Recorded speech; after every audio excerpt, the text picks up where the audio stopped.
There are probably hundreds of thousands of novels about murder. Millions, maybe. Murder mysteries, crime thrillers, police procedurals, noir, horror. Books about murder set in any place you can imagine. Murder in Hawaii, murder in Tallahassee, murder in Australia, murder in the Mariana Trench. And I'm sure that you can find books about murder set at any time of the year. Murder in July, murder in September, maybe even murder in April.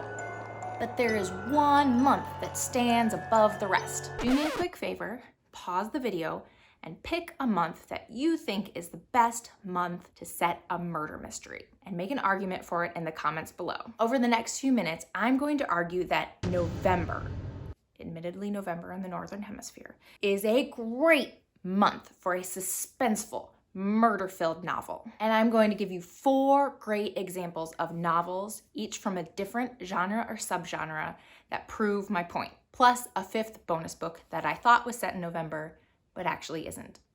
I have a few reasons why I think November is the perfect month for murder, especially in the Northern Hemisphere.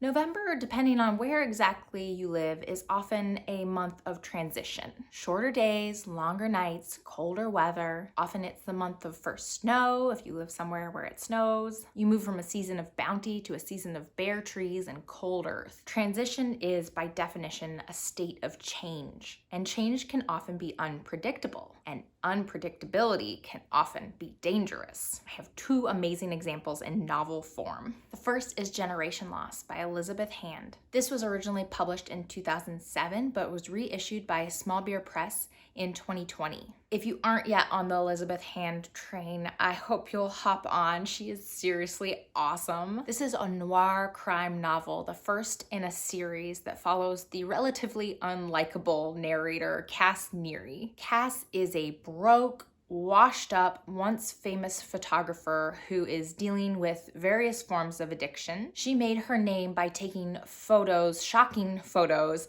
of the early punk rock scene in New York City in the 1970s. But now it's decades later, and Cass gets a phone call from a friend who has a job for her. Cass's friend wants her to interview a very famous but very reclusive photographer named Aphrodite. But Aphrodite lives on a very remote island off the coast of Maine. As Cass leaves New York City to drive up to Maine, the weather is chilly but mostly fine. Once in Maine, Cass has to hop on a ferry to make it over to this very sparsely populated island. And lo and behold, once she arrives, she discovers that there have been multiple mysterious disappearances of young people from the island. And of course, the November weather in Maine and the conditions of the surrounding seas become more and more treacherous the closer Cass gets to finding the truth, and as the story reaches its climax. Another great example of the dangerous transitions of November weather is a novel called To the Lake,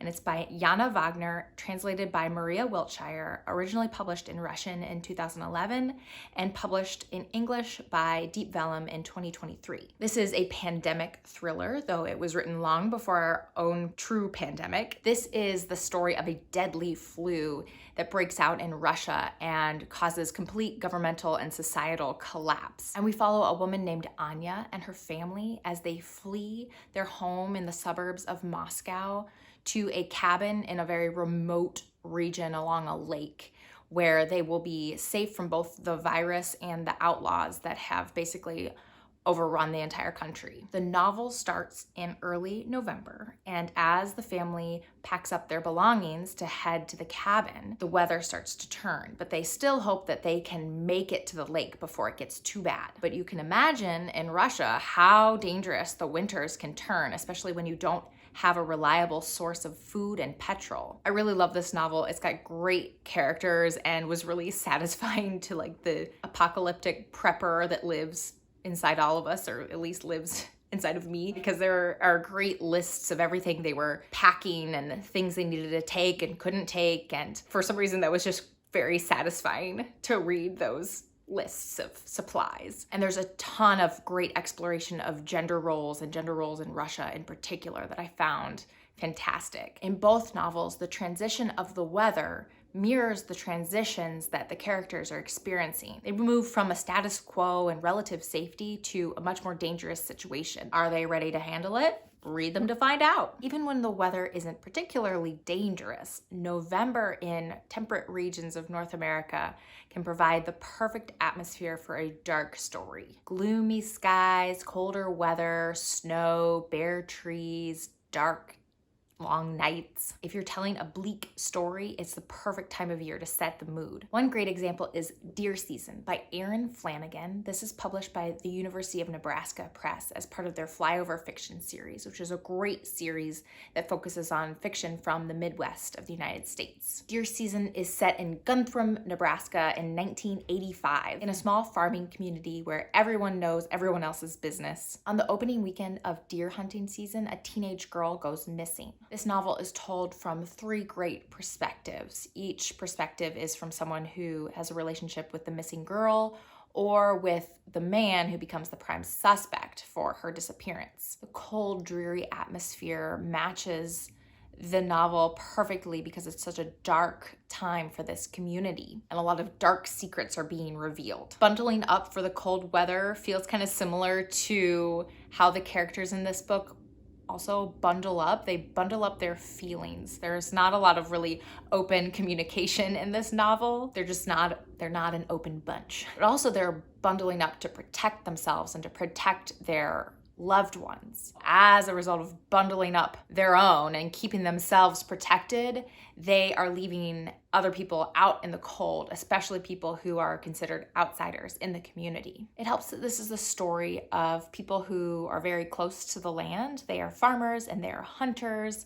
And so there is a really enhanced focus and connection to the change of seasons because it actually matters. It changes what they do on a day-to-day basis. So that allows the author to really place an authentic importance on the descriptions of the weather and the land. And that in turn helps build this atmosphere of cold and darkness and enhances like the dreariness and the weight of the situation. This novel is great. It won the Edgar Award for the best first novel the year it was published, which I think is 2021. And it has fantastic 1980s vibes and really, really well-drawn characters. I love this book. For those of us who celebrate Thanksgiving and other winter holidays, November is the start of a season filled with family and food and celebrations, and that makes it a great month for murder because it allows the author to juxtapose a joyful time of year with a dark and deadly situation. Juxtaposition is a tool that heightens the sensation of difference. Using that celebratory atmosphere as a backdrop for murder is just a fantastic way to heighten the situation. Ignore the title of this for a minute because the action actually does start in November. This is 5 Decembers by James Kestrel and it's published by Hardcase Crime. It's Thanksgiving in Honolulu, Hawaii in 1941 and Detective Joe McGrady is sent to the scene of a grisly double murder. Thanksgiving is the perfect time to send a lonely detective to a brutal crime scene. It just heightens his solitude against everyone else who's celebrating with their families and having a holiday. Joe McGrady does get to celebrate a fun Thanksgiving party with his friends, but it's the kind of happy scene that you know is about to get smashed to pieces. Again, it's the juxtaposition of the lonely detective who's finally at a fun party with a girl he likes that heightens the suspense. You just know it can't last. Of course, there is a big plot-driven reason for this novel to start at Thanksgiving in 1941 because it is only a few days before the Japanese attack on Pearl Harbor, and that becomes a huge part of this story. This is a very pulpy page-turner in which Joe McGrady gets stranded overseas during World War II as he spends 5 Decembers trying to solve this one case. And then in Deer Season, the grief and pain experienced by the family of the missing girl is intensified by the juxtaposition with the holiday celebrations. What is supposed to be a time of cheer is instead the darkest time of their lives. And holidays in general can be used to like magnify any kind of emotion or situation in fiction. Everything is just amplified during the holidays, whether it's joy or stress or grief. So these are 2 examples of using the holidays in two very different ways to intensify a story about murder. If the holiday happens before the murder, it's kind of like a tool to build suspense. You see these characters at the beginning of the novel having a good time, and you just know that that can't last. You're just waiting for the other shoe to drop. Or if you have a novel that's about family and community, and the murder, disappearance, or crime happens before the holidays, then the celebratory time of year